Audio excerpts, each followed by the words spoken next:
So today I'm going to be talking about how to be a good daughter or son if you're a son. I think these tips can help any son or daughter. I think it's very important to have a good relationship with your parents. It's not always easy, but I hope these 3 things can help you and that you can take something out of this video. I know not everyone's situation with their parents and their family is the same, but I hope that you can still take something out from this video. I'm going to be talking about my own personal experiences, but I'm sure something can apply and help you. So starting off, what does the Bible say about children and their parents and the relationship? So Proverbs 15:20 says, "A wise son maketh a glad father, but a foolish man despiseth his mother." And Proverbs 10:1 says, "The Proverbs of Solomon, a wise son maketh a glad father, but a foolish son is the heaviness of his mother." So these 2 verses, if you're foolish, means you despise your mother and you're the heaviness of your mother. But if you're a wise son or daughter, you're going to make your parents proud. And so number 1, it's kind of jumbled up. It's like 3 things in one, but it's to be respectful, obey, and be honest. So in Ephesians 6:1-3, it says, "Children, obey your parents in the Lord, for this is right. Honor thy father and mother, which is the first commandment with promise, that it may be well with thee, and thou mayest live long on the earth." So this is a direct commandment from God to obey your parents. So even though it's not always easy, it's very important. And so what does this look like, obeying your parents? As a kid, it's obviously do what your parents says. As we get older, I think it's about listening to their counsel and their guidance, because when we get older, we're making, harder decisions, and it's just taking your parents into account. Also still following their rules. Like, I still live with my parents, I'm under their roof, and so even though I'm an adult, I'm not just going out doing whatever I want, because I'm still under their authority, under their rules, right? Even when I get older and I do move out and have my own family, like, they're still my parents. And so under that, obedience is being respectful. I see a lot of times people having a falling out with their parents because they had a disagreement. I can't think of one thing. I literally can't think of one thing. Well, I can think of actually. But if we're living biblically, I can't think of something where you would have a falling out with your parent because of a disagreement. It's normal to have disagreements with your parents, especially as you get older and like you have your own, hopefully your parents set good values in you and you take those with you, right? The Bible says, train up a child in the way that he should go, and when he's old, he will not depart from it. But a lot of times, even though our parents do try their best, they're not perfect, right? And so there are some things that you're going to disagree with your parents, and that's totally fine, but it's really important to be respectful about it. And like, there's things that I don't agree with that my mom and dad do, and I don't think, I'm going to stop talking to my parents because they do this or they think that, Your parents are still wiser than you, older than you, and it's just important to give them that respect that they deserve just for being your parents. And along with that is to be honest. Again, especially I think this applies mostly when you're younger, when you do something wrong and you're going to get in trouble, so you decide to lie about it instead. I think it's easier when you get older to just be honest with your parents, but being honest with them is very important. In Proverbs 12:22, it says, "Lying lips are abomination to the Lord, but they that deal truly are his delight." Again, this is probably when I was younger, where it was hard to, tell my parents, what, I know I shouldn't have been doing this, but I did this, and you're going to get in trouble. There's going to be consequences, right? But it's more important to be honest and get in trouble than lie about it, and then it being brought up to the light because everything comes out, and you getting into even more big trouble because you weren't honest about it. And so yeah, my advice for you is be respectful, obey your parents, and do not lie to them, okay?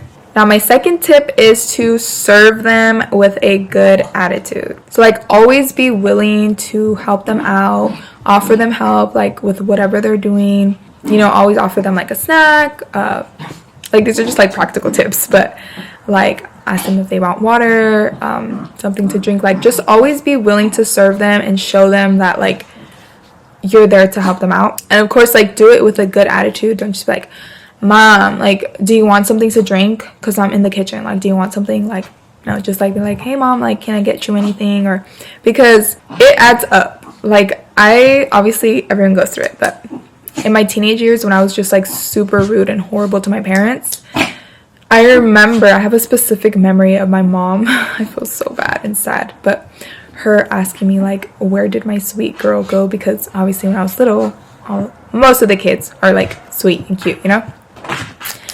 And I remember just being like, oh, but I was just so full of like, you know, teenageness, and I didn't have God and all of that. So that's where my sweetness went. But then as I got right with God and I started like serving my parents and, you know, just having a good attitude, I remember my mom texting me like, thank you, my sweet girl, like for something. I don't remember what it was, but I was kind of like, wow, like the things that you do for your parents, they add up and they show your character, and just serve your parents. And then some Bible verses to go with that are Galatians 5:13-14 says, for brethren, ye have been called unto liberty, only use not liberty for an occasion to the flesh, but by love serve one another. For all the law is fulfilled in one word, even in this, thou shalt love thy neighbor as thyself. If you want to show your parents that you love them, serve them. Like literally, like take care of them, show them that you care about them. And then Philippians 2:14 says, do all things without murmurings and disputings. So again, that goes along with having a good attitude about it when you're serving your parents. And the last tip that I have is the hardest for sure, but it's to get along with your siblings and to stop fighting with them, okay? I never understood why my parents would get so upset when me and my sisters were fighting, or my sisters and I, until I became a teacher, and you always have those two students that are just going at it, and I'm just like, please stop fighting. But yes, this one is very difficult, but it's doable. Trust me, it's doable. Ephesians 4:32 says, and be ye kind one to another, tender-hearted, forgiving one another, even as God for Christ's sake hath forgiven you. Romans 12:10 says, be kindly affectioned one to another with brotherly love and honor, preferring one another. 1 John 4:20-21 says, if a man say, I love God, and hateth his brother, he is a liar. For he that loveth not his brother whom he hath seen, how can he love God whom he hath not seen? And this commandment have we from him, that he who loveth God, love his brother also. And then the last verse, Proverbs 15:1, a soft answer turneth away wrath, but grievous words stir up anger. When you're fighting with your siblings, remember that verse. I always think of it, Proverbs 15:1. This is just happening right now with I'm very good with my two older sisters, but my younger sister, she's going through her attitude phase, and so it gets hard. I pray, like, God, please help me, because obviously in our flesh, we just want to respond back. When someone's being rude to us, we just want to respond back and be rude back because they hurt us, you know? I've gotten into the practice of it, and it does get easier. Like, once you kind of train yourself with the help of the Holy Spirit, obviously, to not be immediate to respond to those little nasty remarks, that not even with your siblings, but this video is about your parents and your siblings. And when you get right with your siblings, that's going to help your parents, and your parents are going to be, that's going to be like one less thing that your parents have to worry about you and your siblings always fighting. And so again, when you get into the practice of not responding right away, it does kind of, like, you get used to it, and you're like, okay, like, I'm just gonna let it slide. There's a Bible verse in Proverbs that says to let the transgression pass over or slide, something like that.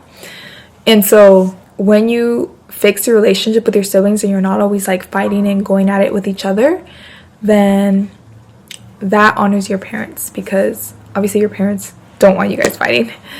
And just like some practical tips with that is, whenever, I mean, in James it says, like, from where do wars come? Like, from your own fleshly lust, right? The reason that we fight with others, and especially with our siblings, is because we're so stubborn on being the right person, right? And being in the right. And a lot of times you're gonna have to learn that even if you are, like, objectively in the right, you can't fight to prove the other person right, because the other person thinks that they're right. So you have to be humble and be okay with being seen as the wrong one in whatever argument it is that you're having, because you need to remember, like, in 5 years, the stuff that you fight about with your siblings with is so dumb, so trivial, literally does not matter. And so, like, I've been working on it, like, in the past year, where my sister will try to, like, start up a fight, and I'll literally, like, ignore her, because then I know in the moment if I try to say something, it's not going to come out how I want to. And so I ignore her, or I'll, like, purposely, well, I guess this is not that good either, but I'll purposely, like, be extra nice on purpose to, like, be annoying. But that kind of, like, it goes, like, with a soft answer turns away wrath. So, like, if someone's being mean to you, or if you're being mean to someone and then they are nice to you, you're kind of like, wait, I kind of feel bad because I was mean and they were nice to me. And so I really recommend trying that out with your siblings. Like, seriously, go fireproof on them. Like, if you've seen Fireproof, where it's actually about a husband and a wife, but a husband and a wife were fighting, and then he started to just do, like, the nicest things for her, and she was still rude and still, like, mean to him, but he would still keep it up, and eventually he won her over again. They were married already, but he won her over because she realized, like, oh, like, he's actually like being genuine and nice about it. And when people are nice to you, you want to be nice back, right? It's normal. It is hard, definitely, to not respond to your siblings in your flesh about whatever it is you're fighting about, but it's super important. And when you fix your relationship with your siblings, it just automatically makes your relationship with your parents better. And I hope I was not too rambling. I hope you can take away something from this video. I challenge you this week to really work on your relationship with your parents, on serving them, being honest, being respectful, all of that, and your siblings. And you will see a difference. Like, the day will be better. Yeah, thank you for watching. Have a nice day.